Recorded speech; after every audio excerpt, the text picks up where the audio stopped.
it's so good to hear from you. Oh, I'm so glad the operation's over, Walt. Listen, I didn't want to say anything beforehand, Walt, but, you know, I didn't think your chances going in there were too good. Oh, it's tomorrow?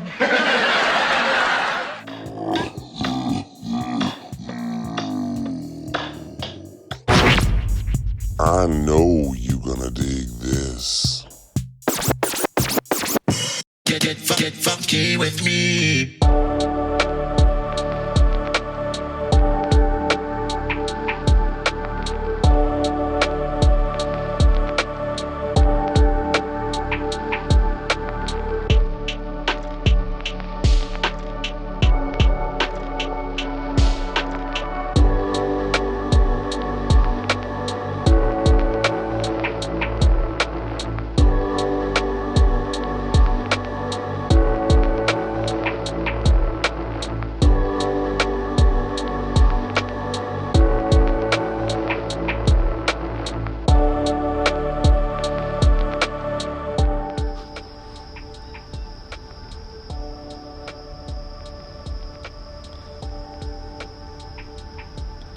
What's going on, everybody? How you doing today? Here I am in Cranston, Rhode Island, which is a suburb of Providence, Rhode Island. Rhode Island, a very, very small state, if you're not familiar with it. Nestled between Massachusetts and Connecticut. And when I was researching the grave I'm going to be visiting today and researching the cemetery, I was under the impression that, like the city and the state and the suburb itself, the cemetery was going to be small. Look behind me. This stretches on and on and on. This cemetery is huge.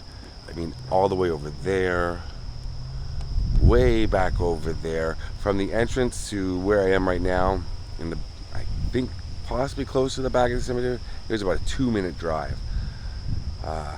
This is a huge cemetery, St. Anne's Cemetery. And I passed the office. The office wasn't too big, and quite a few people outside of it, and so that means there's some people inside.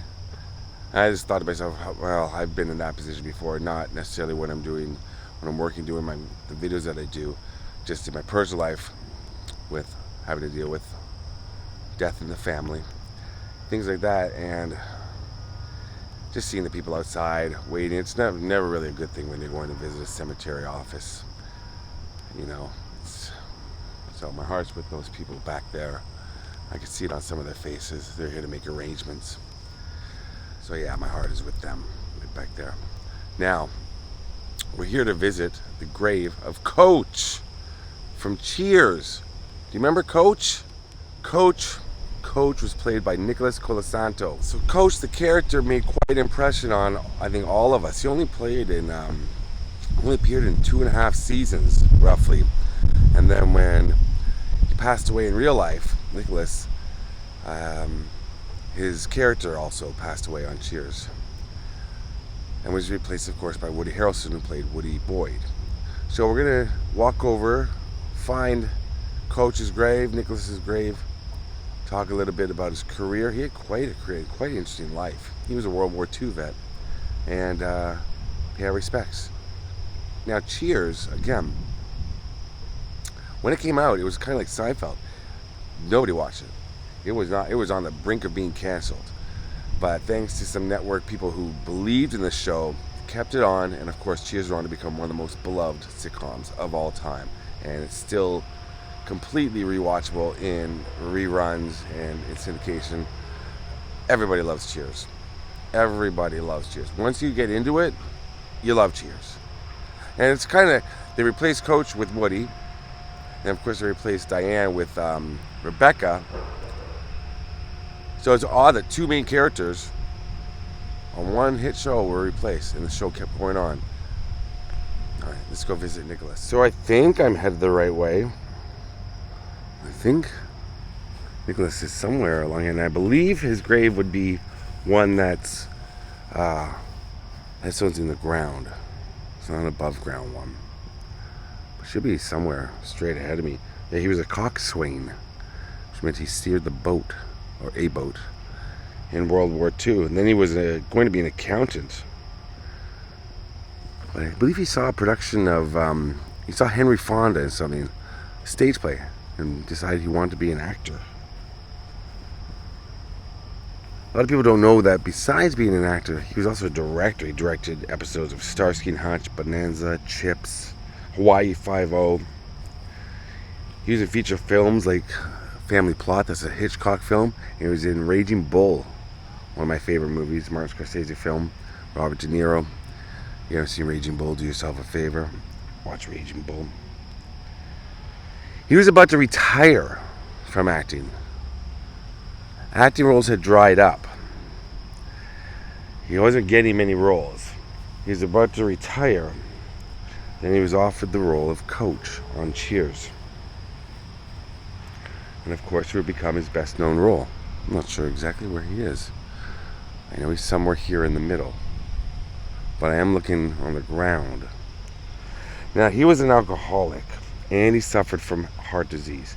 Now, he did go into AA and he was sober for the last few years of his life. By the third season of Cheers, his health had started to deteriorate and castmates began to notice, but he kept his illness a secret. Christmas 1984, he was admitted to a hospital. And then February 12th, 1985, he suffered a heart attack and died. Now, I know the third season finale, he's in the very beginning, and I believe that was filmed before, because I don't think he filmed from November 84 was when he last filmed for Cheers. So I guess they filmed that opening back in November for something else maybe, and they inserted it as a new cold opening for the season finale. And then season 4, the series premiere dealt with the death of Coach and dealt with replaced him with Woody. Excuse me, my name's Woody Boyd.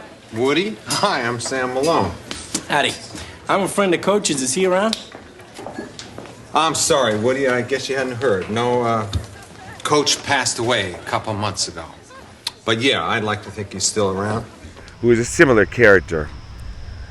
Somewhat dim-witted, but full of advice, and really kind of the straight man to the other characters, as the Coach was. And just hard to replace a guy like that. Woody Harrelson did an incredible job, of course, but we all love Coach. So I should say that in the mid-70s, he was diagnosed with heart disease, so he'd been sick for a while, but that was exacerbated by his alcoholism. And after 20 years of drinking, that's when he became an active member of Alcoholics Anonymous around 1976. And that's when he became sober that same year. But due to his declining health, he just was not able to get directing jobs and then acting jobs. But Cheers came along. Where's Nicholas? I think I overstepped. I was walking all the way into here, but I'm looking now. Thank you to find a grave, of course. I think Nicholas should be right around here somewhere. It could be very difficult to find. Some of the graves are overgrown. Whew.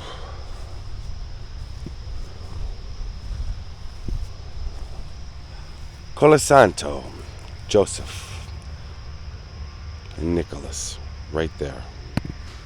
There we go. I thought he was by himself.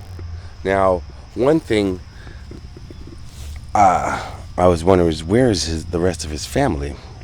This is his brother. Joseph is his brother, about 46 years old, 47 when he passed away. I did not realize his brother was going to be here. I'm going to clean that off a little bit. Whoops, and my rock goes flying. Well, there we go. Here's Nicholas Colasanto. Here's Coach. Right there. Hard to believe one of the biggest shows of all time, he became quite famous. This is a very simple grave here in a very huge cemetery. A little overgrown, but well manicured. It's not like they're not taking care of they are. This is what happens in cemeteries, unfortunately. Headstones sink into the ground a little bit. It gets overgrown. But clean a little bit off for him. Yeah, it's just kind of... You would never know how big the cemetery is when you drive by the entrance, first of all. And then, you probably wouldn't know that big Hollywood stars right here. One thing I like to say when I'm here visiting Nicholas is a lot of people, when they see, if they watch my videos and they see me at a grave for somebody who's super famous or famous, like Nicholas Colasanto, Coach, they say that's a shame he doesn't have a bigger headstone, or that's a shame that he only has that, whatever that might be for you, like that headstone, a simple one. And I can't answer everybody, but what I want to say is, we don't know these people. Yes, they are celebrities. Yes, they maybe had a lot of money when they passed. Maybe they had not a lot of money. We don't know. But it could be a combination of, he wanted to be buried with his brother, who at the time of his passing, 1964, they probably did not have a lot of money. But also, maybe that's the way they wanted it, a simple headstone. That's it. That's why sometimes celebrities are cremated. That's why sometimes celebrities, we don't know where their graves are. But some people don't want to be forgotten, I don't think. But maybe they lived a simple life, and a simple headstone is all they need. And beautiful headstones, it's not to say the opposite, that these people wanted to, you know where I'm going with this, I think, The people who have beautiful headstones, that's amazing too. It's what you want, or what your family wants. And we as fans, who are we to judge, I think it's a pretty little headstone. He seemed to be a simple dude. There he is, Coach. So celebrities can have big ones. They can have a whole mausoleum to themselves. But more often than not, I find it's simple headstones, because they're human and they're people just like us, and no one is more special than anyone else. We're all the same, and I firmly, firmly believe that. This guy, really funny, very talented, and missed.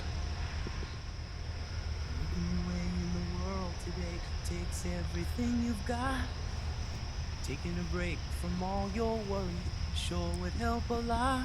Okay, thank you for watching, everybody. Nicholas Colasanto, Coach Ernie. He coached the Red Sox, right? Sam bought the bar and made him the bartender. Nicholas had a picture of Geronimo in his dressing room. And after he passed away, they put that picture of Geronimo behind the bar at Cheers. So it was on camera a lot. And in the very last episode, Sam walks over and straightens it. It's kind of a little nod to Coach. So if you see that episode, the final episode, that's what that means. That picture used to be in his dressing room. Rest in peace, Nicholas, and your brother Joseph. Thank you for watching, everybody. I love you all. Peace out. Sometimes you wanna go where everybody knows your name.